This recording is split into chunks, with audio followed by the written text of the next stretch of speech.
नमस्कार. अस्सल मराठी किचनमध्ये तुमचं स्वागत आहे. तर आज आपण बनवणार आहोत उन्हाळा स्पेशल बडीशोपचं थंडगार सरबत. अगदी हे 2 मिनटात बनवून तयार होतं. तुम्ही जर हे प्रेमिक्स बनवून तयार ठेवलं तर अगदी 2 मिनटात आपलं सरबत बनवून तयार होतं आणि चवीलासुद्धा खूप छान लागतं. चला तर मग रेसिपीला सुरुवात करूया. बडीशोपचं सरबत बनवण्यासाठी मी इथं 25 ग्रॅम बडीशोप घेतलेली आहे. थोडीशी अशी जाडसर बडीशोप आहे, तुम्ही बघू शकता. आणि कलरसुद्धा असा मस्त हिरवागार आहे बडीशोपचा. इथं मी 100 ग्रॅम खडीसाखर घेतलेली आहे. हे आयुर्वेदिक खडीसाखर आहे आणि यामध्ये खूप सारा थंडावा असतो ह्या खडीसाखरमध्ये. आणि उन्हाळ्यामध्ये आपल्या शरीरातली उष्णता कमी करते ही खडीसाखर. तुम्ही या ठिकाणी साधीसुद्धा खडीसाखर घेऊ शकता. इथं मी 4 ते 5 हिरवी वेलची घेतलेली आहे. 8 ते 9 काळे मिरे घेतलेले आहेत मी. काळे मिरेसुद्धा आपल्याला शरीराला थंडावा देतात. हे चवीला थोडे तिखट असले तरी उन्हाळ्यामध्ये आपल्या शरीरातली उष्णता कमी करतात हे काळे मिरे. इथं मी पाव चमचा काळा मीठ घेतलेला आहे. या ठिकाणी तुम्ही साधं मीठसुद्धा घेऊ शकता. मिठामुळं आपलं सरबत चवीला खूप छान लागतं. आता आपल्याला हे सगळं मिक्सरमधून बारीक पावडर करून घ्यायचे आहे.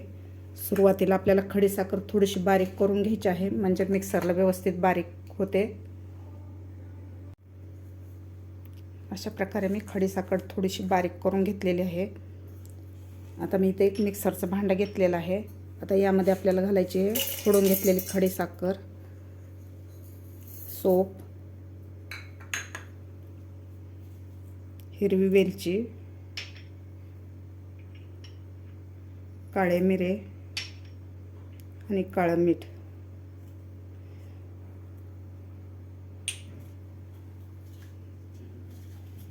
तर याची आपल्याला एक बारीक पावडर करून घ्यायची आहे. एकदम अशी बारीक पावडर करून घेतलेली आहे, तुम्ही बघू शकता. अशी एकदम बारीक पावडर झालेली आहे. याला चाळायची सुद्धा गरज नाही. हवं तर तुम्ही चाळून सुद्धा घेऊ शकता. अशी मस्त आपली पावडर तयार झालेली आहे. आता आपण हे पावडर काढून घेऊया.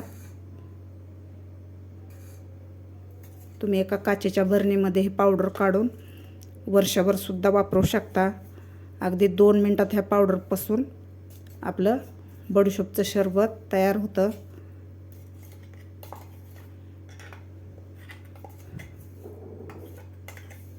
अशा प्रकारे आपली पावडर तयार झालेली आहे. अगदी ह्या बडीशोपच्या प्रीमिक्सपासून अगदी 2 मिनटात आपलं सरबत तयार होतं आणि चवीलासुद्धा खूप छान लागतं. तुम्ही जर उन्हातून बाहेरून कधी आलात तर हे पटकन सरबत तुम्ही करून पिऊ शकता. तुमच्या शरीरातली उष्णता कमी होते. सोप ही आपल्या शरीराला थंडावा देणारी आहे. यामध्ये आपण आयुर्वेदिक खडीसाखर घातलेली आहे, ते सुद्धा आपल्या शरीराला थंडावा देते. आता यापासून आपण सरबत बनवूया. इथे मी 2 ग्लास घेतलेले आहेत. तर यामध्ये घालायचं आपल्याला माठातलं थंडगार पाणी.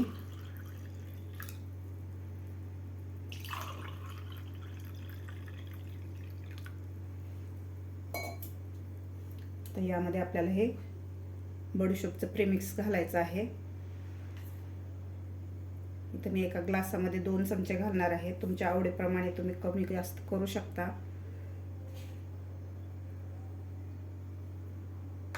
आता आपल्याला व्यवस्थित मिक्स करून घ्यायचं आहे पाण्यामध्ये हे प्रीमिक्स.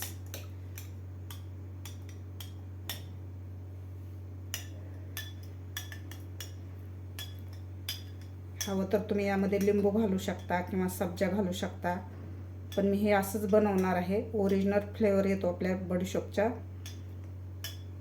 सरबताला. आता यामध्ये घालायचं आपल्याला आईस क्यूब घालायचे आहे.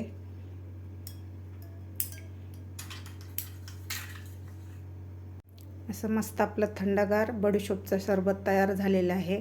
चवीला अप्रतिम लागतं आणि आपल्या शरीरातली उष्णतासुद्धा कमी करतं. तुम्ही सुद्धा ह्या उन्हाळ्यामध्ये नक्की करून बघा. तुम्हाला माझी आजची रेसिपी कशी वाटली हे नक्की कमेंट करून सांगा. माझा व्हिडिओ आवडल्यास लाईक, शेअर आणि सबस्क्राईब करायला विसरू नका. भेटूया अशाच एका नवीन रेसिपीसोबत. तोपर्यंत मस्त खा आणि स्वस्त रहा.